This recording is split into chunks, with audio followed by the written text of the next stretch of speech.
సా సాని సాగానిగా తారారరారరా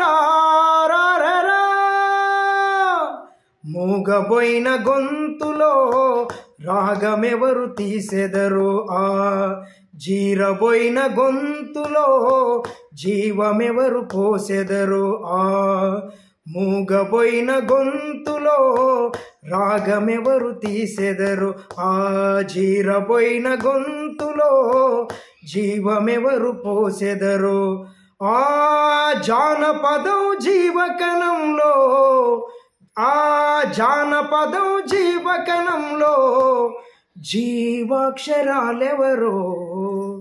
మూగబోయిన గొంతులో రాగమెవరు తీసెదరు ఆ జీరబోయిన గొంతులో జీవమెవరు పోసెదరు చిరిగిన ఆ ధోతి రుమాలును ఎవరు చుట్టుకుందురో అలిగిన ఆ గొంగడి బొంతను ఎవరు అలుముకుందురో ఆ చిన్న బోయిన చేతి కర్రతో ఆ చిన్న బోయిన చేతి కర్రతో సాము ఎవరు చేసెదరో మూగబోయిన గొంతులో రాగమెవరు తీసెదరో సా సాని సాగానిగా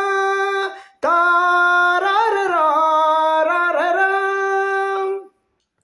అమరుల స్వప్నాల గీతమును ఆలపించెదెవ్వరో అమరుల స్వప్నాల గీతమును ఆలపించెదెవ్వరో కన్న తల్లి గర్భశోకమును ఏ శిశువు తీర్చునో ఆ చిత్తుబొత్తు పాటలను ఆ చిత్తుబొత్తు పాటలను ఎవరు ఏర్చి పేల్చెదరో మూగబోయిన గొంతులో రాగమెవరు తీసెదరు ఆ జీరబోయిన గొంతులో జీవమెవరు పోసెదరు.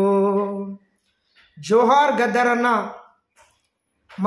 మరి గద్దరన్న తను చనిపోవడానికి ముందే మరి తన గురించి పాట రాసుకున్నటువంటి ఒక గొప్ప రచయిత, కవి, గాయకుడు, వాగ్గేయకారుడు, యుద్ధనౌక, తెలంగాణ రాష్ట్రం కోసం, యావత్ తెలుగు సమాజం కోసం కావచ్చు, భారతదేశం కోసం కావచ్చు, తన రక్తాన్ని మొత్తం దేశానికి అంకితం చేసినటువంటి ఒక గొప్ప మహోన్నతమైనటువంటి వ్యక్తి గద్దరన్న. లాంటి వ్యక్తి సమాజంలో మరొకరు పుట్టరు, నూటికో కోటికొకరు పుడతారటువంటి పుణ్యాత్ములు.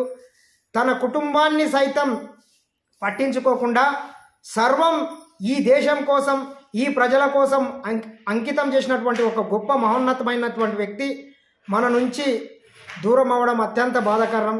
జోహార్ గద్దరన్న. దయచేసి నా ఛానల్ని లైక్ చేయండి, షేర్ చేయండి, సబ్స్క్రైబ్ చేయండి. గద్దరన్న గారి ఆశయాలను కొనసాగిద్దాం, తెలంగాణ రాష్ట్రాన్ని అభివృద్ధి పథంలో నడుపుదాం. జోహార్ గద్దరన్న.